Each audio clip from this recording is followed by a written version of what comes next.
It is I, Wacky Anime What If, and I'm here to present you with part 2 of What If Issei Was a Bio Weapon. Alright, we start off with our Issei who has just woken up. Issei decides, it'd be best if he doesn't go to school for a while, considering he heard from around his area that Issei was supposedly dead. That they pretty much spread the fact that he's dead in there, Rias's opinion, because Rias did, try to kill him, and Kiba did do the finishing blow. So they think that Issei's dead. So Issei uses to his advantage. For the past 5 months or so, which I'm going to push very much forward on this. I'm gonna pull back the actual, Cocoa Bell situation, the Excalibur situation. That's gonna happen in 10 months, okay? So for the 5 months, Issei has only been training rigorously, and Albion is growing a little bit more attached to Issei because, well, she can't help but notice his pain that he feels inside, and then he always suppresses it. And Issei does take medication, actually. They're actually not pain relievers, but memory suppressants. Because those emotions that he has, and those memories, were way too traumatic for him. So he takes them almost every day, because he has consistent PTSD and flashbacks.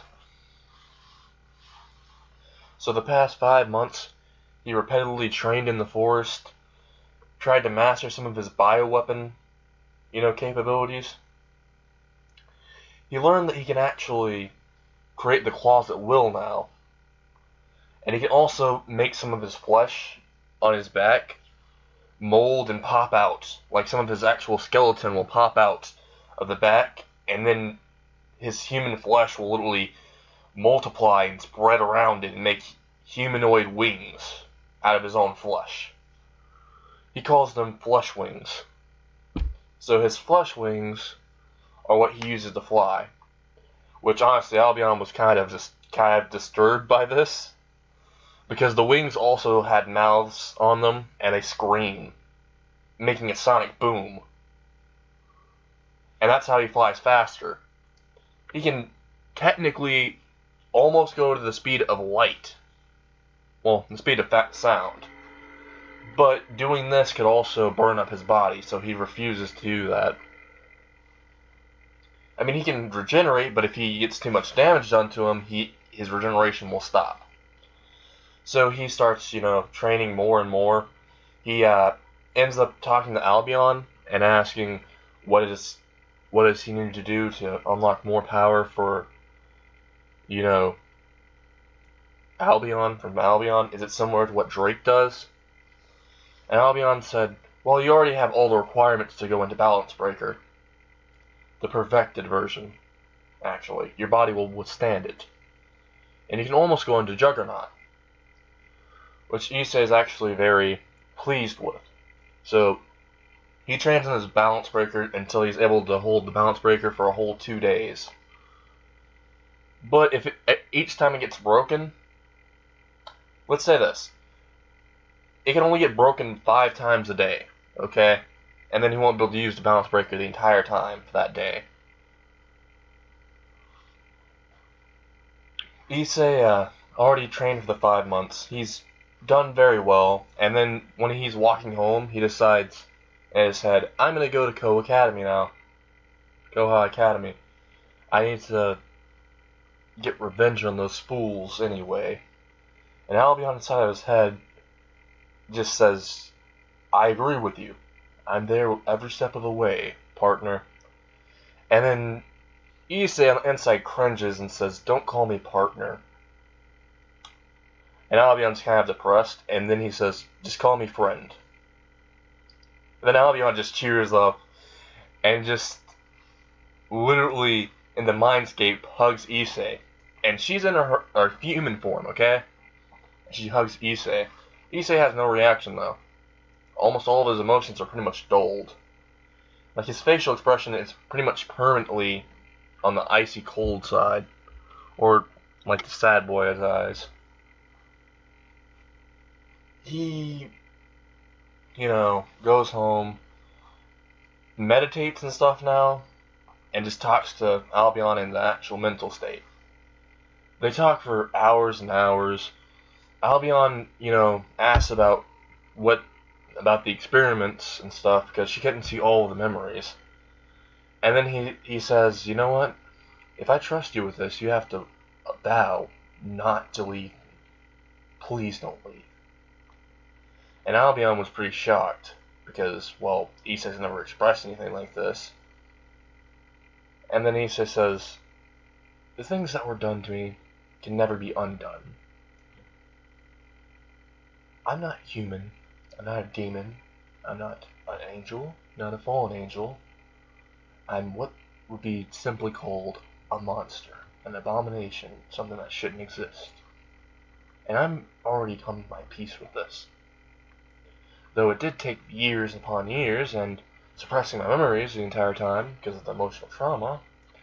But I finally come to terms with this. And Albion's, happy for him, but also very, sad.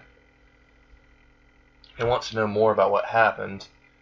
Issei said that when the time comes, he'll actually, notify Albion of the memories. Because Albion, whenever he does a flashback, she does end up seeing occasional images in his mind. And they do terrify Albion. Because she didn't think that humans could be that cruel. And so Issei does explain some things. Issei explains that there were tons of monsters when he was being experimented on. He saw them occasionally. Some of them were infused in his DNA.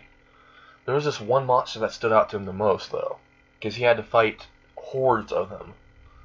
Because the professors wanted to test his capabilities. They had a chip in my brain. One that made it to where I could not disobey.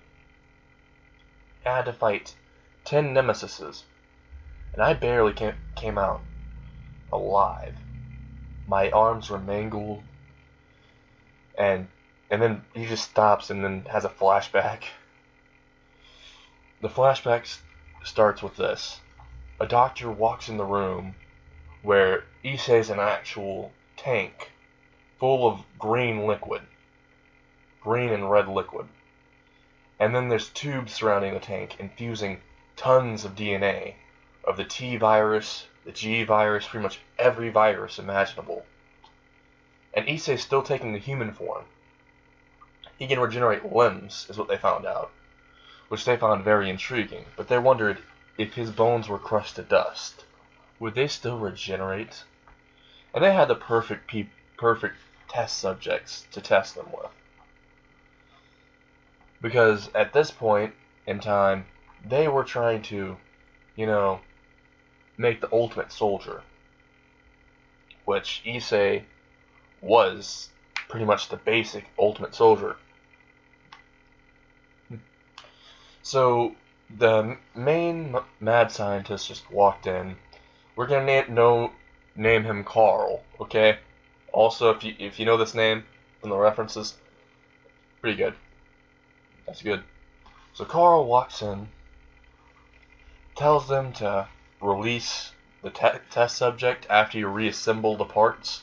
Because Subaru was, no, not Subaru, but I've done too many Subaru actual what ifs. Issei was disassembled into complete pieces. His arms were spread out in the tank, completely severed from each other. His legs were, his toes were. His eyeballs were severed out. His nose was severed out. His neck was severed from the head. Pretty much everything was disassembled because they were injecting more blood and seeing how far his regeneration would go. They found out that he can't regenerate endlessly, but his regeneration is very high. So then they just stimulate the cells from inside the tank by increasing the neural shock limit, which those neural shocks and the actual liquid start to literally absorb into Issei's skin, accelerating the process of healing. So he starts reassembling slowly, and he can feel everything, all the pain, and when he's being electrocuted, the pain of being severed apart, the pain of just everything going dark for a few minutes whenever this happens. It's like he's dead, but he's not. He couldn't really understand it. Everything was reattaching back together, and he was finally whole again, and still in agony because the electrocution that was inside the actual, chemicals that were in there with him. Yeah, just gonna go ahead and say, that hurt a lot. But it also slowly increased his healing factor more, because they wanted a weapon that could potentially kill Leon. The only thing is, Leon was no longer in that universe. They don't know that they were literally teleported to a different universe because of an experiment that happened years ago. They tried to see if there was a different universe out there, and did more experimentations, more, mad experiments. They made a nemesis that could literally use portals. The only thing is, the nemesis exploded and there was a giant black hole. And it was not a black hole, but it was similar to one, but it just sent them all to that world. That explains why the Umbrella Corporation is there, correct? Because they teleported from the Resident Evil world to there. Some of them were teleported in separate portals, though, like little anomaly portals, into different shows, and there may be some different characters added on later. But that'll be a surprise for you later. So anyway, they got him out of the tube, and they, just so you know, they had a collar on his neck, because they didn't feel safe, even if he had that chip in his head. Which was the right call. Because Issei was basically a passenger. He wasn't even supposed to be in there. It should have just been the program. But no, Issei was a passenger watching all this happen. He's had to do so many things that he was not proud of. He had to do assassination missions, had to kill children, adults, teenagers, had to kill multiple things. And sometimes creatures. And a lot of actual, viruses. Separate, nemesises and creatures or mutations. But he was forced to go at gunpoint from about 12 armed men. And this is when Issei was about 7, just so you know. They forced him into a room, like down the hall, and they all started talking, saying he doesn't have emotions and he has a chip in his head. Is this really necessary? And then one of them said, remember what happened to the previous experiments? And they said, wait, what experiment? The new guy said, what experiment? And he had his coffee with him. He was drinking it. And they said, oh yeah. Guard 1 said, oh yeah. I heard that there was a nemesis that escaped. And it showed signs of slight intelligence. We don't know if it mutated further. But we don't want something similar to that happening. Not at all. Because when the nemesis escaped, it literally formed its own mentality, and it even named itself before escaping. But we managed to hunt it down and destroy it. But the mad scientist is still working on how to make a nemesis similar to that, but still intelligent. So we don't actually know if this is a failure or not. This kid, 007. If you don't get the reference, play more video games. So 007 is what Issei's actual experiment name is. Because he's the 7th bioweapon. Just all the previous bioweapons were all, killed in the missions. Because most of them were actually after Leon in the Resident Evil universe. And they didn't really stay too human. But Issei was different. He stayed completely humanish. Human-like. And Guard B said this is pretty fucked up. I mean, the kid's actual parents sold him off and had to get through all these experiments. Well, I don't feel as bad about it because, I mean, he doesn't have any emotions right now.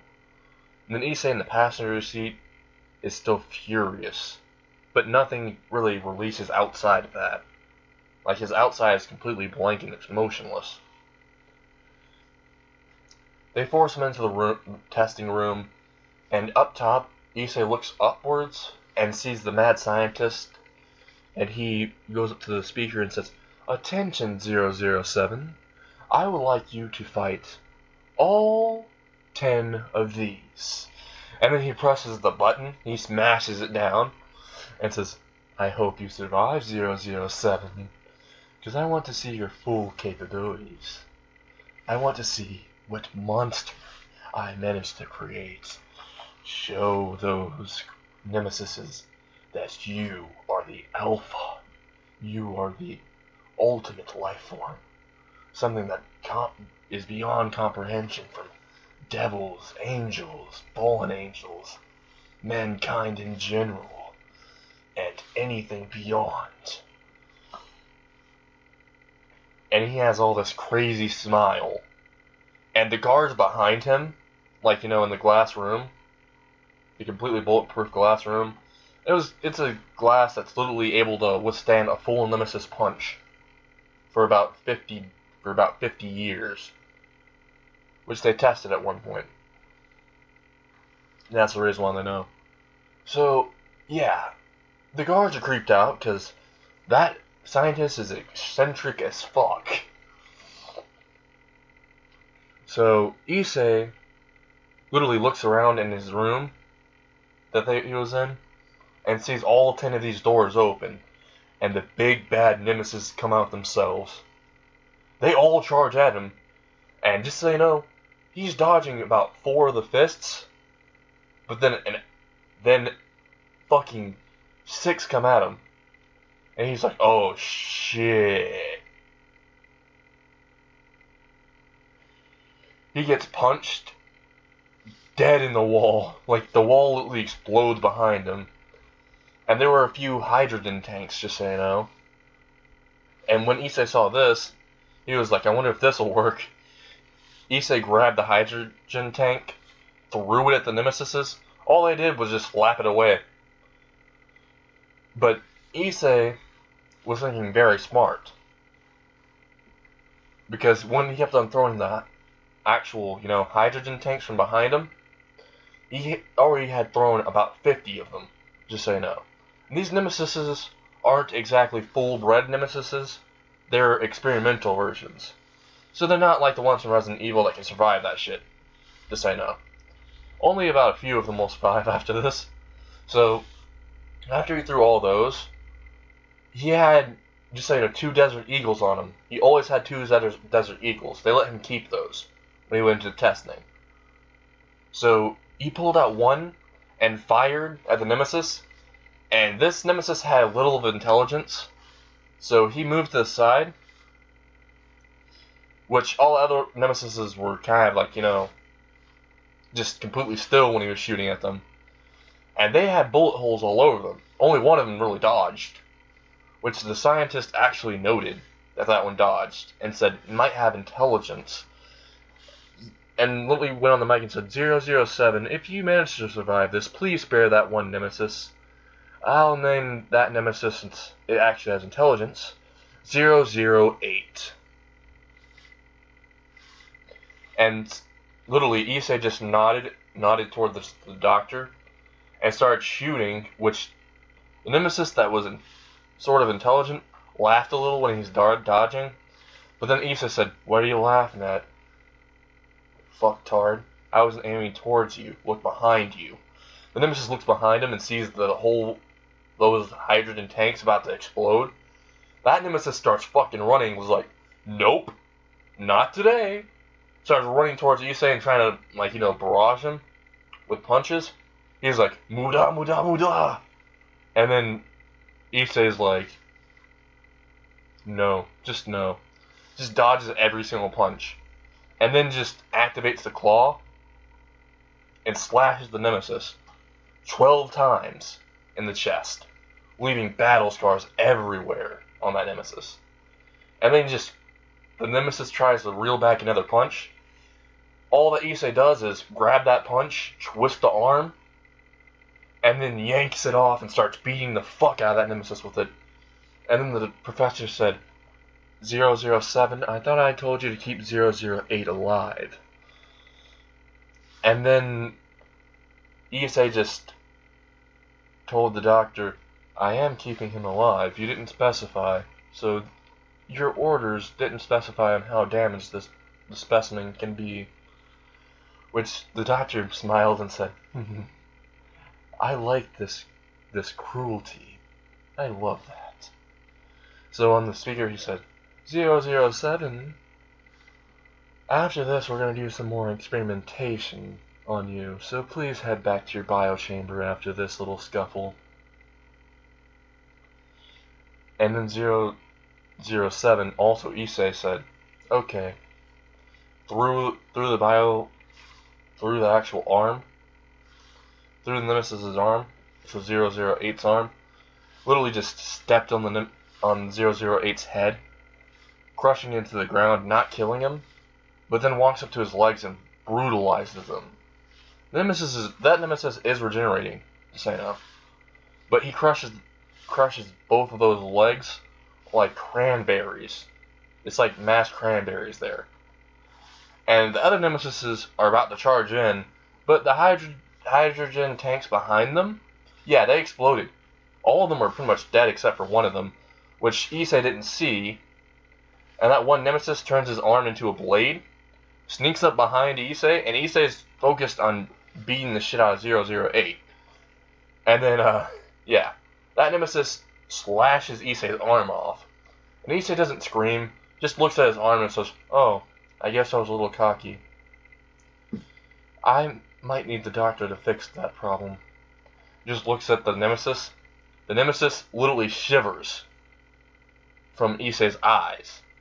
Those eyes look purely dead, and like he's gonna kill the Nemesis in a single fucking glare. The Nemesis actually, just backs away a little, and is very scared, because the Nemesis has never fought anything that's like this.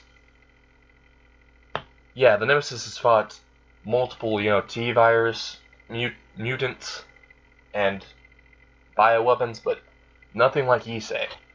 Issei just walks slowly towards the Nemesis. The Nemesis starts fucking trying to run away. And all that, you know what happened with Rim and Subaru from ReZero? Where, yeah, the ball and chain threw it at Subaru and blew off his legs. That basically happens, but Issei just does the cheetah stance and fucking rushes towards him and slashes off his legs.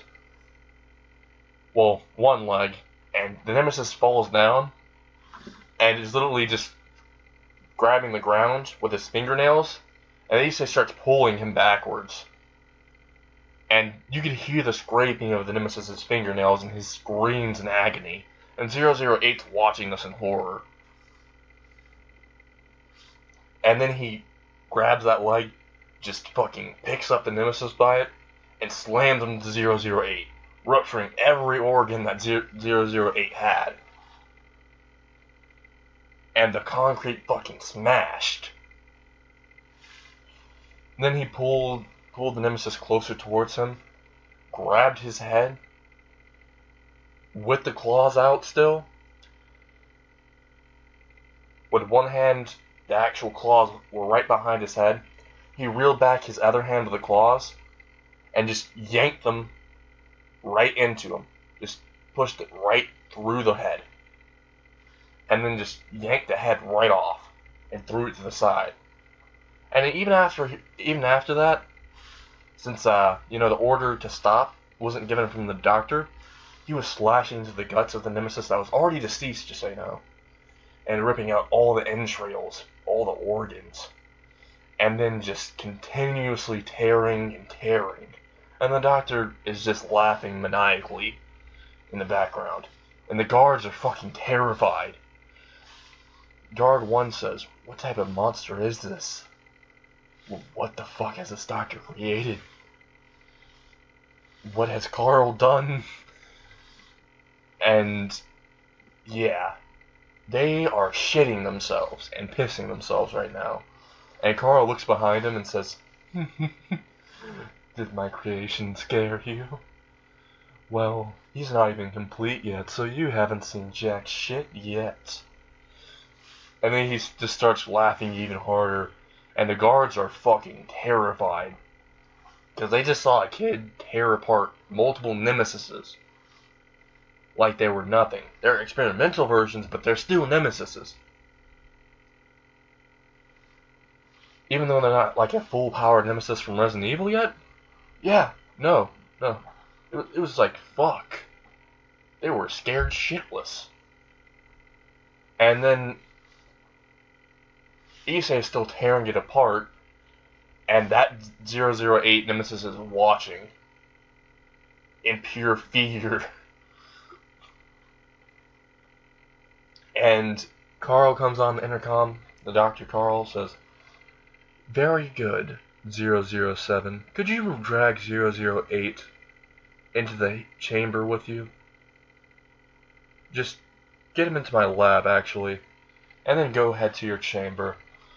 And then 008 just grabs Nemesis by the leg. 008 by the leg. And fucking walks off. Drags him through the door. 008's trying to, cling to the ground. But all that's happening is his own nails are getting fucking ripped off by the ground. Because that facility is very sharp and tough. It's almost impossible to escape from. It's like Tartarus Prison from My Hero Academia, bad to say, but a lot harder to get away from. So, yeah. Issei just is dragging 008 all the way to the doctor's actual lab and just places 008 directly in the lab and just walks away after disabling him completely by pressing all of his pressure points really, really hard, enough to usually shatter someone. Honestly, those pressure points, if they were hit on a normal person, they would have been dead about 1,000 times. But the Nemesis is durable enough to, take that, but it's just disabled completely. And then he gets metal rope and wraps it around him. It's a metal that if you try to escape from it, you get electric shocks that disable your body. And then Issei just walks out, goes down the hall, hears some people say, "Wow, 007's a piece of work." I mean, he's pretty much perfection at this point. It's kind of sad, his background, how his parents sold him. And Issei's mind is clicking a little. Like, his anger meter is about, 75%. It's been rising over the years. And Issei just, walks back to the chamber, goes back into the pod, the actual tube, and just waits there, and the doctor just puts him into hibernation again and starts experimenting more. And that is the end of his flashback, and he goes back into reality when Albion just snaps him out of it, and then asks, what did you see? I know that face. Usually it's when you have a flashback, and Issei already had tears running down his actual eyes. Because he's also thinking about multiple other things, and Issei's like, "I gotta go take my medication. See you later, Albion. I'll be in the mindscape later." And Albion is confused and really, hurt that he won't explain what happened.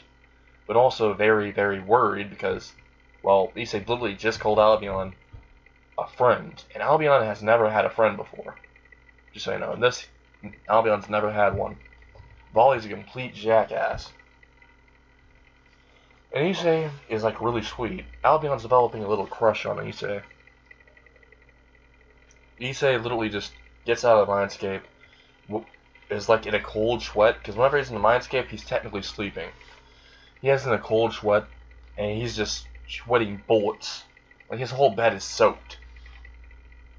He literally runs out of his room, goes downstairs, goes to the restroom, opens the actual, mirror, opens the mirror door up, and grabs his medication with shaky hands and visible distress on his face. and then he literally just opens the pill bottle open and just chugs them. He chugs like 5 of them bitches. And then says this isn't enough, so he just chugs the whole bottle and throws it to the side. Probably wondering how he hasn't overdosed. I'm going to tell you this. Bioweapons have really good metabolism, so it would take a whole bottle pretty much to affect them. And those are very strong actual, memories or presence for PTSD. Which, if you're a person with PTSD, please do not actually do that. Don't, take too many PTSD, any memory suppressant or anything to help you with your PTSD that's, too severe for you or could damage your body. Alright, so just gonna go back to this. So Issei decides to enroll back into Ko Academy so he can start his revenge. This is the 5-month mark, so he's still in, well, the year he was in his anime. I want to say, I think first year still? Yeah, first year. We're gonna say first year. I don't know exactly. No, he's second year. Yeah, second year. I'm going to have to redo this later because I'm very, very sleepy. Alright, so he goes out of his house, he starts walking, and there's some people watching him, just so you know. There are also some fallen angels because, well, he just killed a fallen angel before. They're watching him from the distance. Issei knows this, but he also knows they won't really attack yet. Issei has one little rule. If they don't fuck with him, he doesn't fuck with them. It was only one fallen angel that attacked them. Not like he's going to kill the whole species because of it. But if there was multiple fallen angels attacking him, that would be a different story. So Issei's just walking to Ko Academy. And everyone's staring at him. Everyone from Ko Academy is staring at him. Which, if I'm mispronouncing the actual school name, I'm sorry, I haven't seen the anime in a while. So they're staring at him, and they're wondering, who's this guy? Because he's all muscular, he has completely jet black hair, he has blue eyes because he had the contacts placed in, and he has the Ko Academy outfit on, and they're like, is this a new transfer student? And Issei's alias is, he still has the first name of Issei, but his last name is Hyoko, not Hyodo, Hyoko, which, there's a reason why he did that. So, he, is walking to the school, goes into the front door, and just so you know, Rias literally senses something about him, from her ORC building. I'm gonna say that she actually could see from that distance where he just entered the building, and she can sense that he has a lot of power. And she's very, very interested. There's also a new transfer student that was added to school. I'm so sorry for that. I'm so sorry for my alarm. There was a new transfer student that was added to school. I'll get to that later, though. Maybe in the next part. Or this part. Don't know. So, Issei, is walking in school. Every girl's checking him out. He literally just, passes them off. And is like, they're not really that interesting. Also, if I didn't mention from last episode, yeah, his friends aren't really his friends. Those two friends, the perverts? They just use him as a cover-up so that Issei could get beaten up instead of them. And Issei wasn't really that much of a pervert.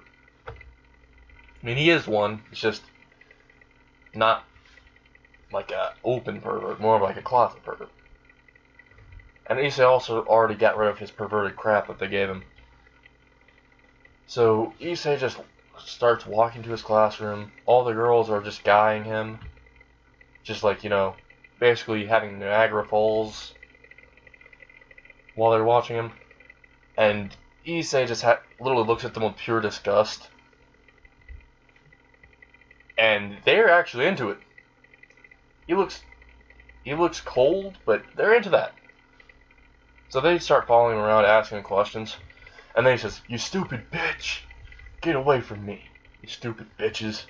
And like they're kind of like, it's kind of like how JoJo is from, you know, Jotaro Kujo from JoJo's Bizarre Adventure is so similar to how the females reacted when he said that. And then he just looked at them with even more disgust and just fucking walked away while they were doing that. Just walked to his classroom, his original classroom. I'm gonna go ahead and say that Konako's in the classroom, and yeah, she notices a powerful pressure behind the door, and the teacher says, well, we have one of our transfer students here today, and that transfer student would be Issei Hyoko. And as soon as that's read, Konako just has a fucking shock in her mind, thinking about what happened to Issei. And a little bit of fear. Because if this is the Issei that she knew, he's probably going to get some revenge. But then once Issei walked in, she literally just sighs of relief and says, in her mind, that's not Issei Hyodo. That's not Issei Hyodo. I'm so glad, because if it was, even if he didn't have Drake, I have a feeling that he would somehow still get revenge on us somehow. Like maybe gaining power, or just screwing us over, or misleading us, or just tarnishing the name of our barrage. And then, literally, Issei walks up to the podium and says, hello there, my name is Issei Hyoko. I have no interest in any of you, and you can all go fuck off. In a cold tone and cold voice, and even colder facial expression. And then they're all literally, like, stunned and shocked. And he also says, I'm not a pervert, I don't like perverts. I don't like stupid bitches, so I don't like anyone in the school. And I will not like any of you. Especially a stupid slutty bitch known as Ria Scrimmery. Which Konako is like fucking shocked also and really like pissed off. And then Issei says, now I'll proceed to go to my seat. If any of you wish to fight me on what I'm saying, please meet me outside. I will gladly slap your ass into the ground and step on your skull and fracture it. And the teacher is also pretty fucking scared, because Issei is letting out a menacing ass aura. They're all panting for breath. So is Konako. And then he just shuts down the aura, goes to his seat, and the seat's right in front of Konako. And Konako taps him and says, what do you know about Rias, new guy? And then he's like, oh, I know more than you know about Kitty. And just so you know,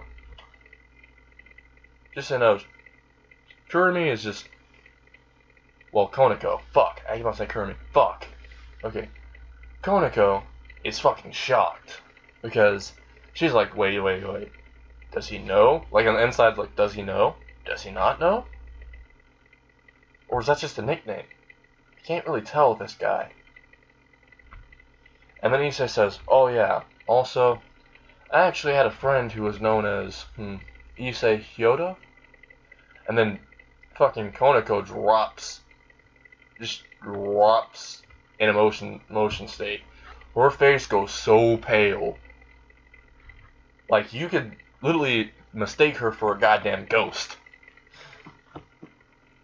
And just then the teacher's continuing talking. Like, the teacher sees that he's, talking to another student, but doesn't dare point that out. Because he's kind of scared. He also has a book in front of his crotch because he pissed himself. He doesn't want anyone knowing that he pissed himself. He was the closest to the aura anyway, so he felt the most fear. Yeah, so the teacher's like, pretending like he just did not piss himself. Everyone can smell that, but they figured that someone else did it. But then they all thought it was the teacher, which it was. And Issei is literally talking to Konako, saying, oh yeah, I also came to avenge Issei Hyodo. So if I find out that that bitch Ria Scrimmery or any of you are responsible, I will butcher all of you. And Konako is literally, on the inside, shitting herself. On the outside, almost. is just really scared. Her teeth are chattering too. And Issei Hyoko extends his hand and says, "So, how about we try to be friends?" With a smug expression that just says, "I'm gonna dominate you and this entire school. Nothing is above me." Just that look in his eyes. And, Konako just shakily extends her hand out and shakes his hand. And then Issei starts squeezing the hand really violently. You can hear a little cracking sound. No one else heard this, but it was a little cracking sound. And then Issei Hyoko whispered in her ear, "I'm going to massacre anyone that was responsible for Issei Hyoto's death. I'll be watching you in your little ORC club." And then just backs away. Just lets go of her hand. Konako's grabbing her hand, has tears in her eyes. And Issei's just looking forward. No one really noticed, because they're not trying to look where Issei is. Because they don't want the smoke. They just don't want it. And Issei's just looking forward. The teacher's continuing the lesson, asks a few questions. Issei raises his hand and answers all of them correctly, which everyone's surprised. They thought he was just, all bronze and looks. But he was very smart. So most of the girls, like him, but they won't express it outwards because, yeah, they're scared. They're more scared, though. But all of them have a little crush on him. Anyway, so after the bell rings, he goes to lunch. And when he goes to the cafeteria, they're not really making that much good food. Okay? The food tastes like dog shit to Issei. So Issei just says to the cafeteria lady, "Can I make the food today?" The cafeteria lady says, "Sure. I mean, we didn't really have that much fresh ingredients." And Issei's like, "I can make do." So Issei goes in the back, starts cooking, and everyone just arrived. And they're like, "What is that heavenly smell? And we need to get some." And they're all like in the front. And Issei literally just already finished, immediately finished. Like, his cooking skill was off the charts. He if it was SAO, he would have maxed it. So he has like god levels of cooking, and everyone's attracted to the smell. And even Azazel, who was secretly watching Issei, is attracted to the smell. Azazel literally somehow has this magic ring that can transform his appearance into a teenager. He places that on. He walks into school, because he was floating outside the window watching. Walks into school, pretends like he's a student, lines up in the line, and Issei's serving everyone food. Just so you know. And some girls walk up to him, and they're about to get their food, and they're like, "Could you smile for us?" And Issei literally says in his mind, "That's fucking pointless, though. Why would I smile when all there is that just endless depression and void?" And Albion is inside of his head and says, could you stop being so emo and just smile? Pretend to smile at least? So Issei's like, "Alright, fine." And then he smiles. The girls literally, their hearts melt. Into jelly. Their knees feel weak. And they grab their lunch and they start trying to walk away and they start tripping over everything. And then Albion is in the inside laughing her ass off. And Issei just doesn't understand what happened. And thought that might have been a power he had. Which was pretty funny, because Albion laughed even harder when Issei said that. And then he said, Albion said, "Yeah, you have the power of charm." I should already know that. And then Issei, in the mindscape, peers in the mindscape for a second, says, "How do you know that?" Then Albion starts blushing and is silent. And then Issei just appears back in his own body. And he was staring blankly, so they were kind of wondering what happened. And then Issei just talked to them and said, "I'm not used to smiling." So that kind of shocked me when I actually did it. And I had that sort of reaction. And then they just looked at him like, "We feel bad for you then."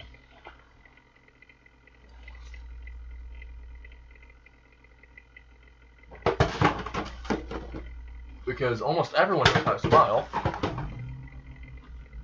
And then Issei says, "Not everyone. I definitely don't know how to do a real smile." That was a false smile. And everyone just got more depressed. They're like getting his depressed tone. And they're like, that depressing aura. And then he just starts like, feeding all of them, giving them food. And he also made sweets and stuff. He gives them all that. And then once he sees Koneko, he hides the rest of the sweets. And gives Koneko the normal actual like lunch and stuff. And Koneko says, "Are there any sweets left?" And then he says, "No, there's not any sweets." And then Koneko's like looking depressed, like Issei started to feel a little, like, just a little bad, and then he realizes, she betrayed me, fuck that hoe.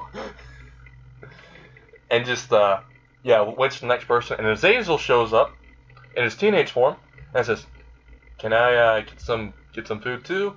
And then Issei's like, "Aren't you a little too old?" And then Azazel's like sweating bullets a little, is like, I'm just a high school student. I just transferred here from, and he's like, what high school did you transfer from? And then it says, it's like, Fallen Academy?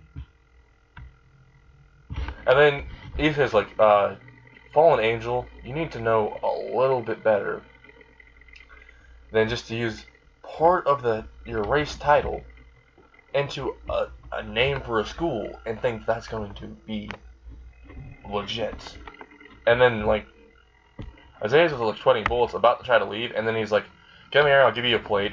And then Azazel like has a little smile. He's like, "Thank you." And he gives him the plate, and he's like, "Also, do you want some sweets? Because you don't seem that bad." And then he gives Azazel the rest of the sweets, because he was the last person. And then Azazel like, sits down at lunch, like where Koneko is, like near her. And Koneko's like, "How did you get those sweets? I thought they were out." And then, then Azazel says, no, they weren't out. And then Koneko's like really, really steaming mad. And then starts trying to jump Azazel for it. Like, literally, Koneko just jumps over the tables like, "Yeah!" Just start trying to jump Azazel. Azazel starts running with his food, and he's like eating while running. And he's eating like one of the actual drumsticks. And he's like, "I didn't know that I was going to go through this much trouble being chased by a Nico just for some food." I mean, the food was worth it. And then he like hops out the window and they start chasing. Like, Koneko starts chasing him. Yeah. And then Issei saw this and started chuckling in his mindscape. Because he didn't want to chuckle or show any emotion outside, so he does that in the mindscape usually. So, only one that really saw his facial expression was mostly Albion. And Albion thought it was pretty cute, but never said it really out loud because that offends Issei a lot. Well, not offends him. It's just mostly he doesn't know how to react to it. So, yeah, the school day is almost over. Everyone's about to go home. And Rias walks up to Issei and says, "Could you follow me to the ORC room?" And then Issei Hyoko literally looks at her and says, "I'm sorry, I don't have any money on me, and I don't have enough to buy your services." And then Rias just starts blushing and says, "That's not what I was trying to do." And then he's like, "I'm sorry." Like, Issei's like, "I'm sorry, I don't want to buy any prostitute services, so I'm just gonna go ahead and go before you, try to, scam me for a price for a blowjob." And then fucking Rias just has that flustered face. He's like, "That's not what I was trying to do." And then Issei is already gone. And he just went back to his house and starts laughing in the mindscape, and Albion's laughing right next to him. They're like fucking chuckling. And then Rias is just like still in Co Academy, like in front of the gate, and is like, "Damn it, he got away." And then on the inside, she's like, "Do I really look like a prostitute?" And all of a sudden, Koneko walks up towards Rias and says, "Yeah, ho." I'm just kidding, that didn't happen. That part didn't happen. But anyway, Issei's walking home. Azazel literally sees him and, flies down towards him.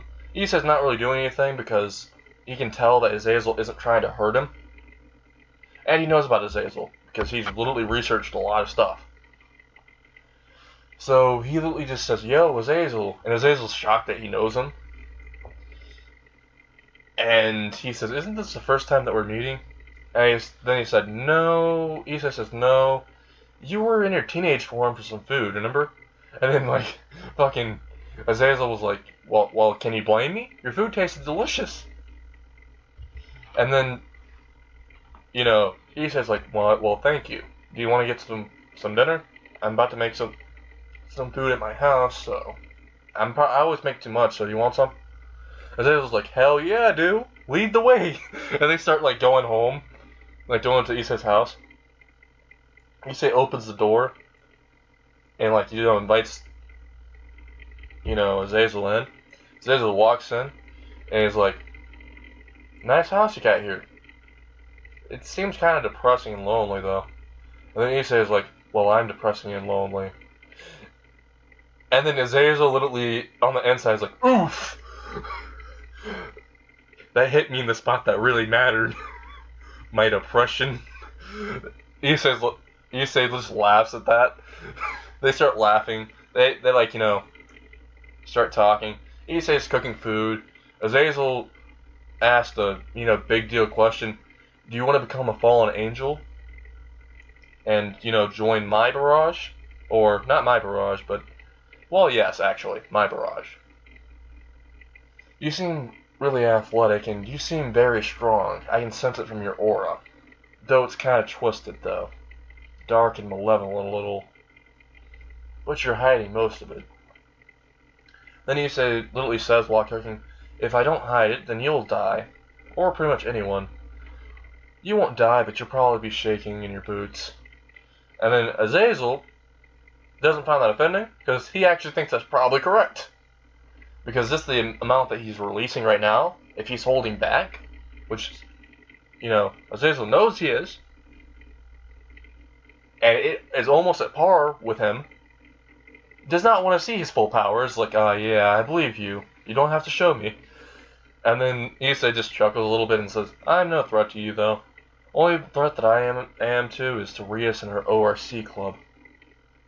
And then he's, you know, flipping some eggs while making an omelet for him and Azazel. And then he says, "Do you want any turkey or anything? Turkey or some chicken?" And he's like, "I prefer turkey." So he makes some, makes some turkey. He puts the gravy on it, and he puts mashed potatoes inside the turkey. Makes it taste delicious. Like, literally, Azazel's mouth watering, and it says, "So would you like to join my barrage?" Then he just says, "I'll think about it. I might join you." And he just places them down on the table, the plates. They start eating. Azazel says, "Do you have anything to drink?" And literally, Issei just gets out some Cokes. They start drinking and eating together. And Azazel says, I actually like you here. Do you mind if I actually live with you? I'll pay rent." And then Issei's like, "You know what? I'm kind of lonely and depressed, so sure. But I do have night terrors, and I may scream in the middle of the night, so you might want to get used to this." Then Azazel's wondering, like, why would he be screaming in the middle of the night? And then Issei just literally chalks it up and says, "Well, if you want to know, you gotta get closer to me." And then Azazel's like, is it kind of like one of those dating sims? I'm sorry, I don't go that way. And then, like, they both start laughing at the joke. And he's like, no. And they're, like, you know, hitting it off. Like, Issei gives him the room, like, right next to his. And, you know, before they go to bed, they start playing some video games. And, yeah, Azazel gets his ass kicked a lot in the video games. And he's like, damn, how do you do these combos in Mortal Street Fighter XC? And then he's like, well, you know, I watch YouTube tutorials and stuff. Well, not YouTube tutorials, but BlueTube tutorials. I watch BlueTube tutorials. And then, like, they look up some BlueTube tutorials. And, yeah, Azazel gets a little better, but still loses. Because of Issei's pure instincts and actual speed, he presses the controller. Which, Azazel's like, how the fuck am I gonna keep up with that? And he's like, you have like 5 different fingers. And he's like, no. This is called my finger mashing technique. And then they start laughing a lot. They go to bed. Issei literally is smiling before he goes to sleep, and Albion's like in the inside smiling because Issei finally has another friend. And, you know, they go to sleep, and that's where I'm going to end the episode. Okay?